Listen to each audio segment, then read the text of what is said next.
अजित पवार यांच्याबरोबर विमानामध्ये असलेल्या आणि अपघातामध्ये दुर्दैवीरित्या मृत्युमुखी पडलेल्या पिंकी माळी हिच्या कुटुंबियांचं सांत्वन करण्यासाठी आदित्य ठाकरे त्यांच्या घरी पोहोचले।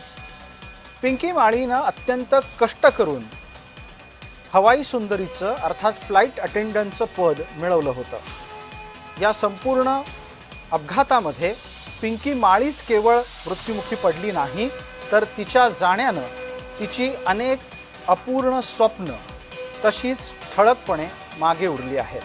पिंकी माळीला आपल्या संघर्षशील भावाला पायलट बनवायचं होतं।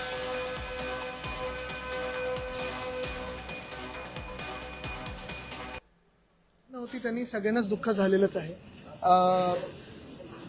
आम्ही आता ज्यांच्या घरी आलो त्या या वरळीत राहायच्या आणि अर्थात परिवाराशी भेटणं हे त्या दिवशी देखील माझं फोनवर बोलणं झालं होतं, पण मला एकदा येऊन त्यांना भेटायचं होतं आणि आज भेट झाली।